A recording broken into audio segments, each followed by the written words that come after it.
Dollar US sur le marché des changes. 4 clés fondamentales et un pivot technique. Alors que le dollar américain a corrigé depuis l'entrée en fonction de Donald Trump en tant que 47e président des États-Unis le lundi 20 janvier 2025, semblant répéter un schéma correctif du mois de janvier, mais 2017 à l'époque, le premier mois de son premier mandat. Dollar américain, le point où a-t-il été fait?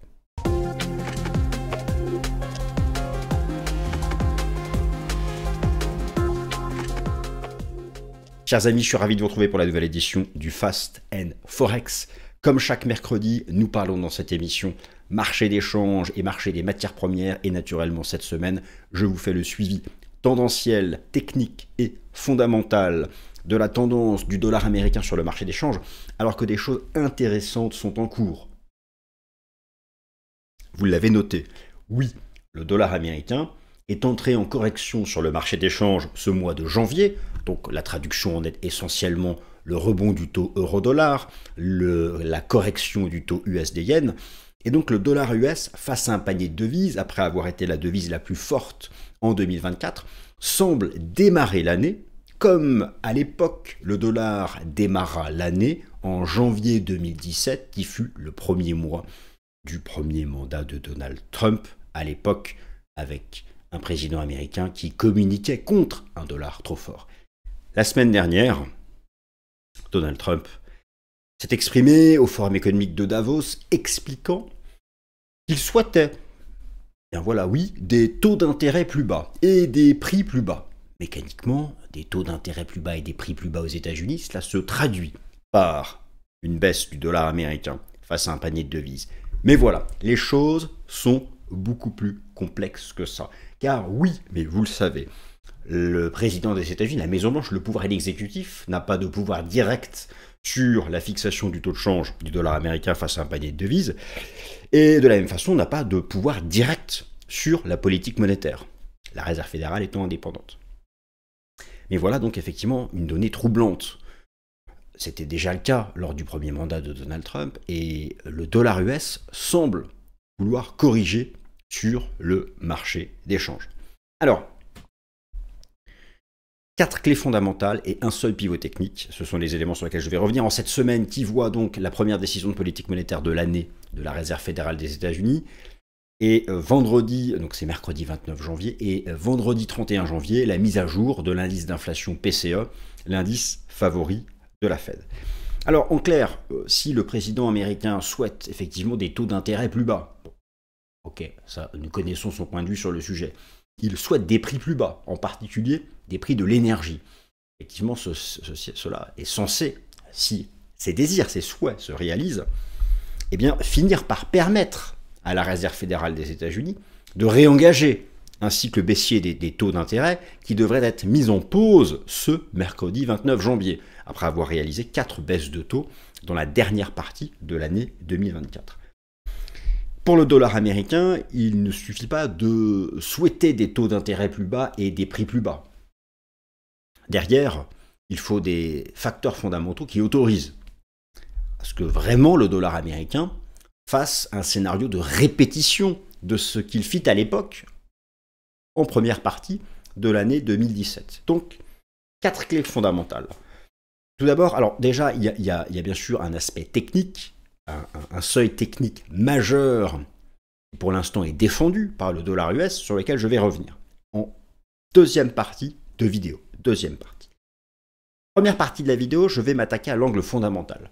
Car au-delà du souhait de la Maison-Blanche, enfin de son président, de voir des taux d'intérêt plus bas et un dollar qui ne soit pas trop fort, et là vous savez que lorsque l'on pondère la valeur du dollar américain par les échanges commerciaux des États-Unis, le dollar est sur son record historique, ce qui ne va pas bien sûr être un outil, cela ne sera pas une aide dans la guerre commerciale, guerre entre guillemets, que veut mener le président américain. Dans ces conditions, 4 clés fondamentales me semblent nécessaires pour pouvoir appuyer les souhaits du président des États-Unis. Tout d'abord, la reprise de la désinflation aux États-Unis.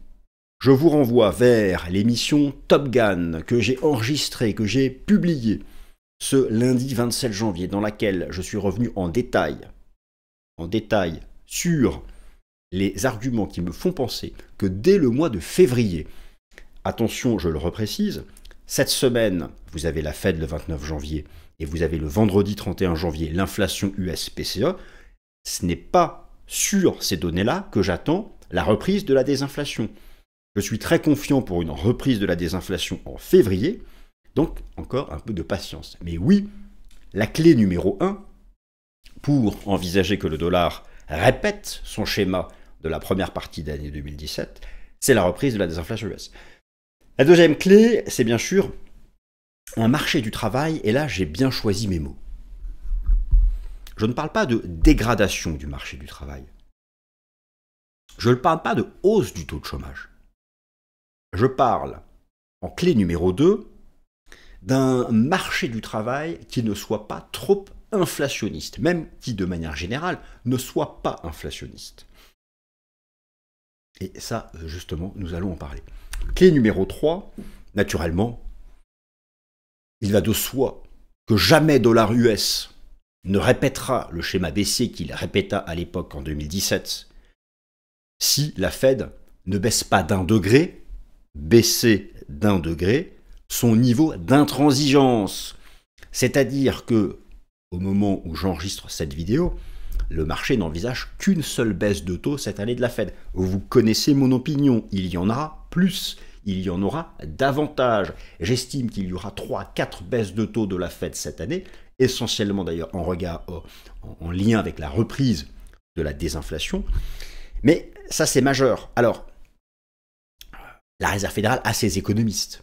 Ils ont d'ailleurs toujours affiché, alors nous verrons ce mercredi 29 janvier, s'il y a un discours prospectif lié à ces anticipations d'inflation. Mais si vous voulez, la moindre communication de la Réserve fédérale, le moindre retour de la confiance, car cette confiance semblait un peu échaudée fin décembre, en lien avec l'objectif d'inflation, permettrait au dollar de souffler sur le marché des changes. Quatrième clé, mais vous l'oubliez souvent, le facteur extérieur. Et oui, là-bas, à l'extérieur, en dehors. C'est quoi le facteur extérieur pour le dollar? Ce sont les partenaires commerciaux des États-Unis. N'oubliez pas, une monnaie sur le marché des changes n'a de valeur que relative.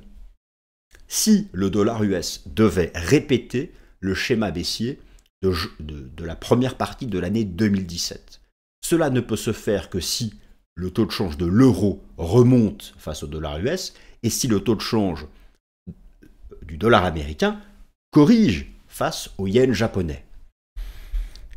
Et oui, euro-dollar et USD-yen, euro-dollar et USD-yen, c'est quasiment les 2/3 du calcul de la valeur du dollar américain face à un panier de devises. Et donc je vais vous parler de ces taux d'intérêt directeurs de la Banque centrale du Japon remontés à leur plus haut niveau depuis la crise financière, ou encore des éléments qui semblent créer un arbitrage à nouveau favorable aux actions européennes et donc forcément qui réattirent des capitaux sur le taux de change de l'euro, des arguments, des lueurs d'espoir fondamental pour voir l'euro rebondir sur le marché des changes. Ça, c'est la quatrième clé, c'est la clé extérieure. Donc vous voyez qu'au-delà du souhait du président des États-Unis de voir des taux d'intérêt plus bas, des prix plus bas et in fine un dollar plus bas, il faut d'abord que les 4 clés fondamentales soient dans la porte et qu'elles aient tourné. Enfin, bien sûr, l'aspect technique.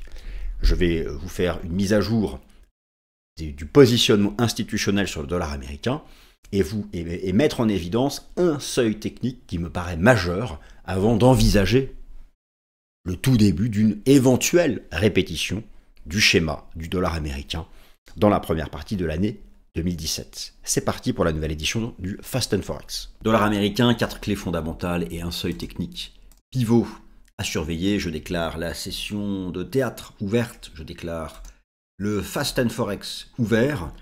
Alors oui les amis, le dollar américain a corrigé légèrement donc depuis la prise de fonction de Donald Trump le lundi 20 janvier dernier, et c'est donc une pattern technique qui semble vouloir se répéter alors que Donald Trump a exprimé donc publiquement au Forum économique de Davos son désir de voir des taux d'intérêt et des prix plus bas aux États-Unis et in fine un dollar cas moins fort. Mais les choses ne sont pas si simples puisque c'est la Fed qui est aux commandes, et donc je vais passer en revue avec vous donc les 4 clés fondamentales qui vont en fait directement agir sur le dollar américain, au-delà de la simple communication publique de Donald Trump. 4 clés fondamentales. Alors oui, effectivement, le dollar américain, on attaque directement la première partie. Le dollar américain a corrigé depuis la prise de fonction de Donald Trump, alors corrigé de manière très légère, soyons clairs, la prise de fonction de Donald Trump a eu lieu ici, donc il y a un début de correction ici sur le dollar américain face à un panier de devises, vous l'avez sous les yeux, dont le ticker est DXY, DXY pour le code, le ticker du dollar US face à un panier de devises majeures.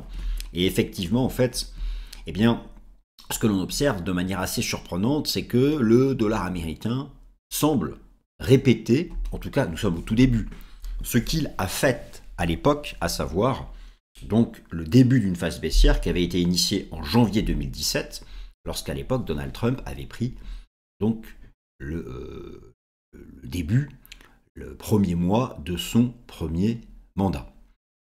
Alors, ce qu'il faut bien comprendre, c'est que ce schéma technique, toute la haute finance l'a en tête, je vais vous le montrer à nouveau. Vous êtes ici face à un graphique qui expose les bougies japonaises en données hebdomadaires du dollar américain face à un panier de devises, et ici en données journalières. La partie analyse technique arrivera en fin de vidéo, mais tout de même. Voilà, ici donc, ce fut à l'époque, en novembre 2016, la victoire de Donald Trump à l'élection présidentielle. Le dollar avait fortement progressé, et assez rapidement, après la prise de fonction en janvier 2017, le dollar était parti en baisse. Et là, ce que nous avons pu observer, c'est que donc, à partir du moment donc, de la victoire de Donald Trump à l'élection présidentielle, le dollar américain a progressé. Et donc là, nous avons un début de prise de fonction avec un début de rejet. Alors, au moment où j'enregistre la vidéo, il n'y a pas encore de cassure technique. Mais forcément, le marché s'interroge.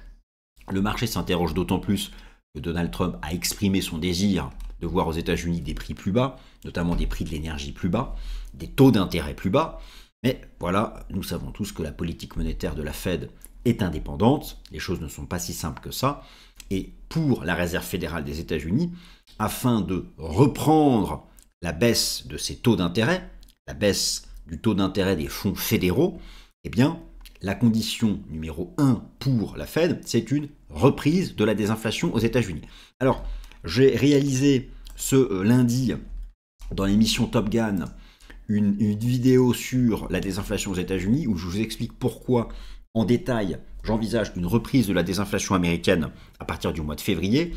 Mais n'oubliez pas donc une chose, cette semaine, vous avez la mise à jour, donc ce vendredi 31 janvier, la mise à jour aux États-Unis de l'inflation PCE.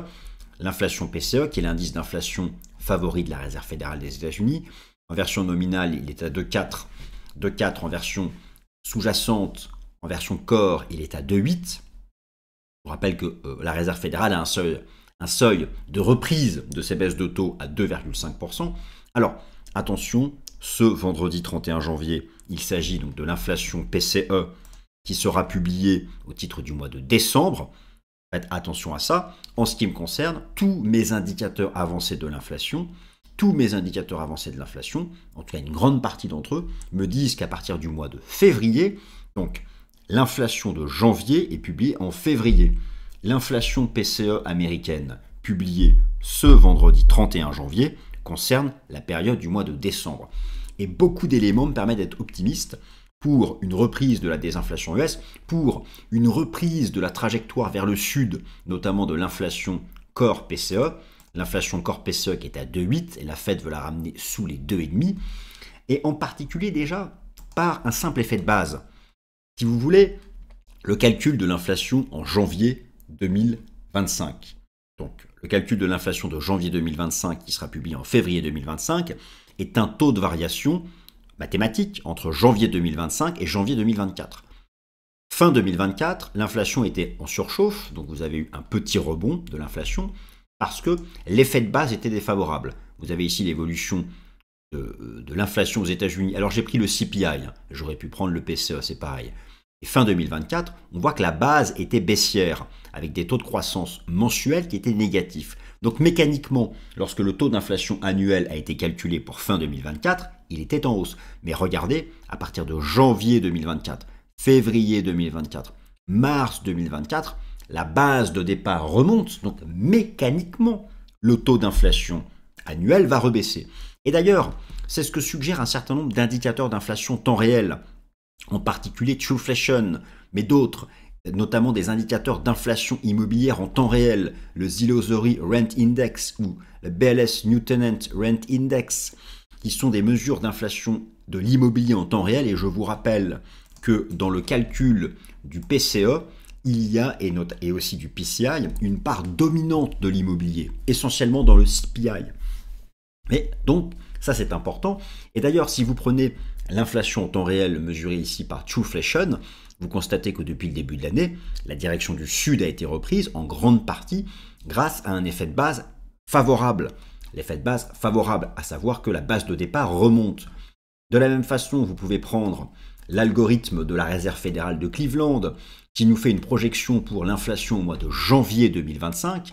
Donc attention, l'inflation prévue ici en janvier 2025 n'est pas l'inflation attendue ce vendredi 31 janvier 2025, car l'inflation publiée ce vendredi 31 janvier 2025 porte sur le mois de décembre 2024. J'espère que tout le monde me suit bien, c'est important. Mais l'inflation de janvier, qui sera publiée en février, eh bien, l'algorithme de la Réserve fédérale de Cleveland nous indique déjà qu'elle sera en forte baisse. Et d'ailleurs, que même le PCE nominal pourrait repasser sous le seuil des 2,5 de la Réserve fédérale des États-Unis. J'ai de nombreux indicateurs avancés d'inflation qui permettent d'être optimiste. Je ne vais pas tous les reprendre, et ça c'est la clé pour le dollar américain, si vous voulez. Si Donald Trump exprime son souhait de voir des taux d'intérêt plus bas, de voir des prix plus bas aux États-Unis, et donc in fine, cela finira par se traduire par une baisse du dollar américain sur le marché des changes, eh bien, la clé, c'est l'inflation immobilière.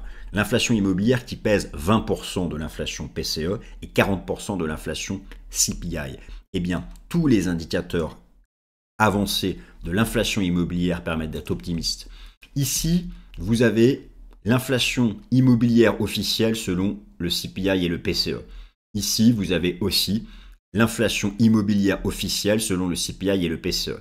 Et là, vous avez l'inflation temps réel selon le Zillow Rent Index et selon le New Tenant Rent Index.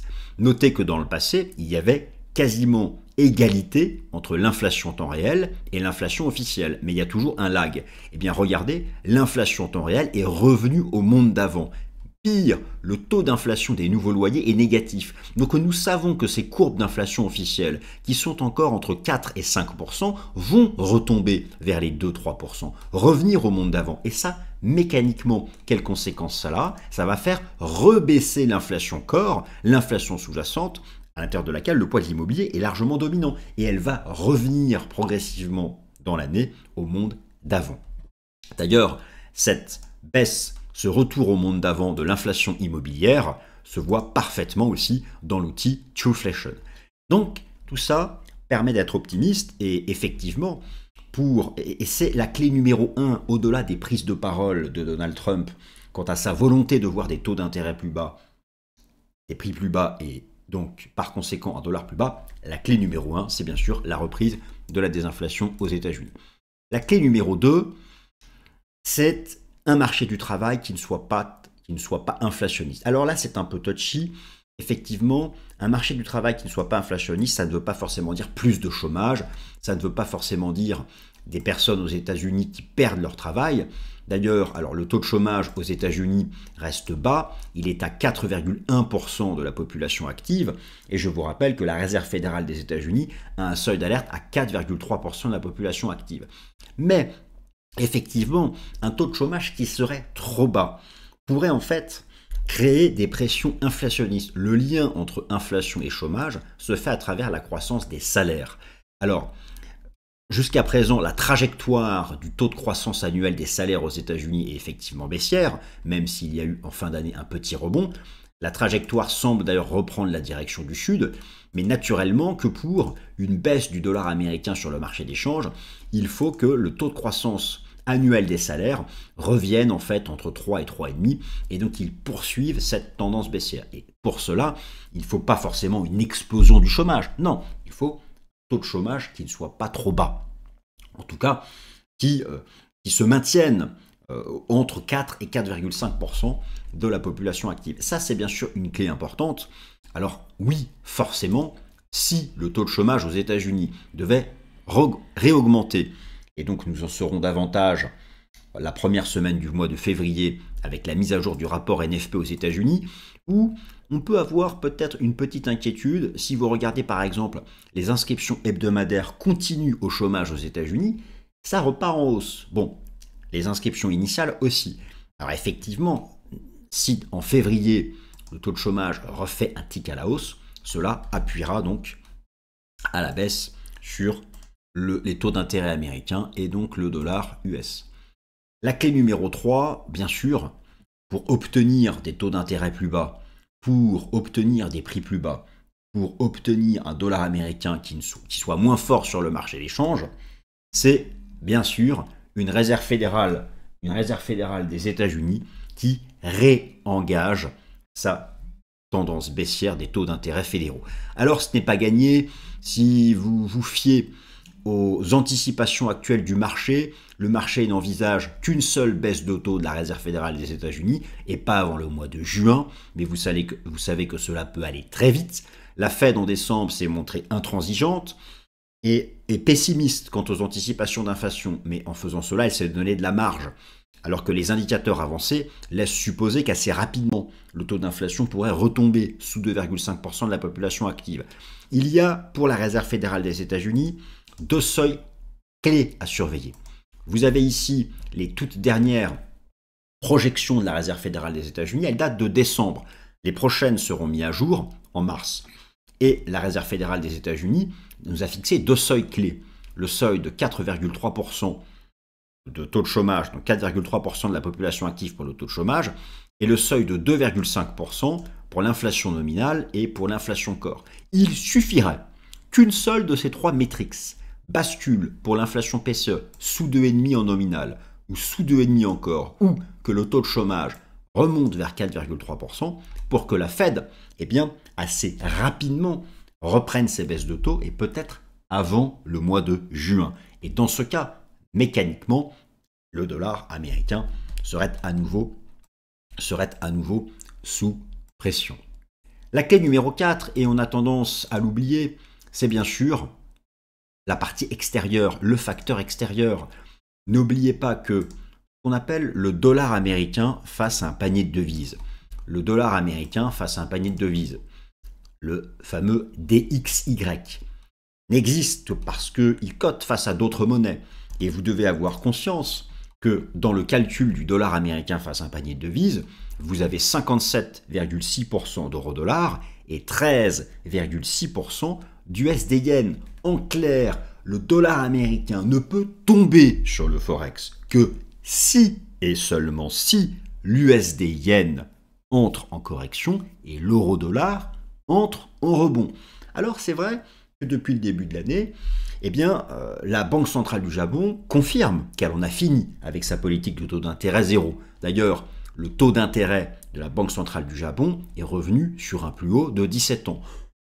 En revanche, bien sûr que le différentiel de taux avec les États-Unis reste en faveur du dollar américain. Et le marché jauge en fonction de la réduction de cet écart de taux.